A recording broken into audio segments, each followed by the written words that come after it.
اگر آپ معافی اور درگزر کا رویہ اپنا لیں تو کامیابی آپ ہی کی منتظر ہے۔ معافی کیا ہے اور کیوں معاف کر کے بھول جانا ضروری ہے؟ یہ بات بہت اہم ہے کہ آپ دیکھیں کہ آپ کیوں معاف کرتے ہیں۔ آئیے ہم اپنے آپ سے پوچھتے ہیں کہ آخر ہم کسی کو کیوں معاف کرتے ہیں؟ کیا جس غلطی کے لیے ہم نے معاف کیا وہ غلطی قابل معافی تھی؟ کیا ہم نے کسی کو وقتی طور پر معاف کیا؟ کیا ہم نے صرف اس کا دل رکھنے کی حد تک اسے معاف کیا؟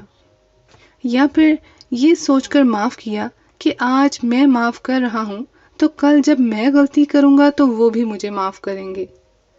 کیا وہ معافی خلوص نیت سے اس لیے دی کہ رب تعالیٰ کا حکم ہے اور اللہ معاف کرنے اور درگزر کرنے والوں کو پسند کرتا ہے؟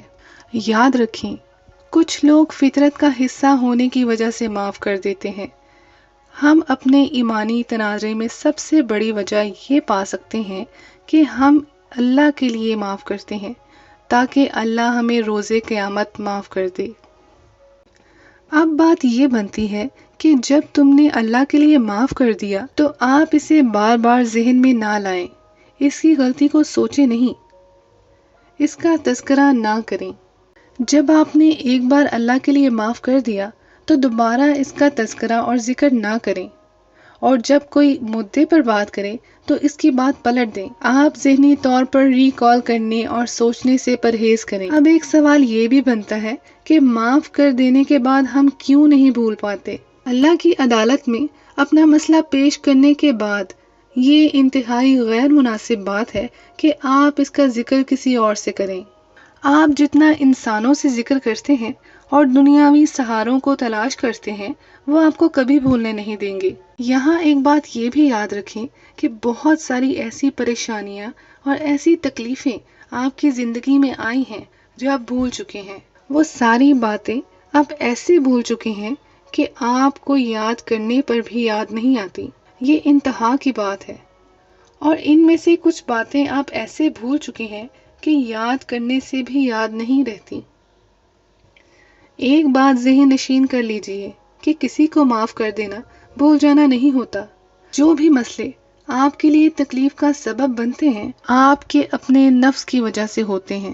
آپ کے نفس نے آپ کو گمراہ کیا، لیکن آپ کو آپ کے اللہ نے زندگی کی حقیقتوں پر آپ کو کھولنا تھا۔ آپ کو دکھانا تھا کہ زندگی میں فقط ایک ذات ہے جو بہت مہربان اور نہایت رحم کرنے والی ذات ہے۔ جب آپ پوری طرح سے ٹوٹ جائیں تو اپنا معاملہ اللہ کے سپرد کر دیں کہ اللہ اس دکھ، غم، پریشانی اور تکلیف میں جو تکلیف مجھے ملی ہے مجھے اس دنیا میں حکمت اور خیر عطا کریں، اس دنیا میں بھی اور آخرت میں بھی اس کا اجر دیں۔ وہ تکلیف جو بھلائی نہیں جا سکتی اس کو بھلانے کی کوشش کریں، یہ آپ کے لیے سب سے زیادہ مفید ہے۔ نفسیاتی صحت کے لیے بھلانا بہت ضروری ہے۔ بنیادی بات یہ ہے کہ آپ اپنی بری سوچ، برے رویوں کو اچھی سوچ اور اچھے رویوں میں بدل لیجئے۔ سب سے اہم بات یہ ہے کہ آپ کسی کو بتائیں نہیں، اپنا ہر دکھ، ہر پریشانی اپنے رب کے ساتھ بانٹیں۔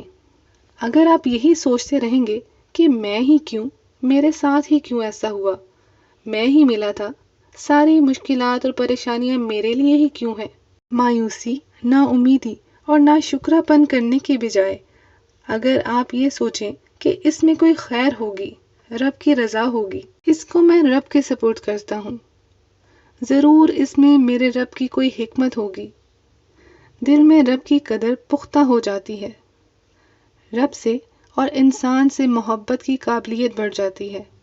آپ کو چاہیے کہ آپ یہ کہیے کہ میں بھولا تو نہیں ہوں لیکن میں یاد بھی نہیں رکھتا، کوئی ایسا امکان بھی پیدا نہیں ہونے دیتا کہ میرا دماغ ان سب کا تجربہ دوبارہ کرے۔ جو چیزیں مجھے تکلیف پہنچا چکی ہیں میں ان کی پرواہ نہیں کرتا اور اپنی غلطیوں اور پریشانیوں سے سیکھتا ہوں جو مجھ میں اعتماد بڑھا دیتی ہیں اور صبر اور شکر کا سکون محسوس ہوتا ہے۔ یہ بھی معرفت نفس کی ایک کیفیت ہے کہ آپ اپنے اوپر اور اپنی ذات کے اوپر مکمل نگاہ رکھتے ہیں۔ آپ کو معاف اور درگزر ہمیشہ رب کے لیے اور دل سے کرنا چاہیے۔ اپنی اچھی سوچ کو کبھی اپنے نفس کی وجہ سے مشکل میں نہ ڈالیں۔ ہمیشہ اچھا سوچیں، اچھا محسوس کریں اور اپنی ذات سے جس حد تک ہو سکے دوسروں کے لیے کچھ اچھا کریں، جو کرنے کے بعد آپ کو دلی سکون اور اطمینان دیں۔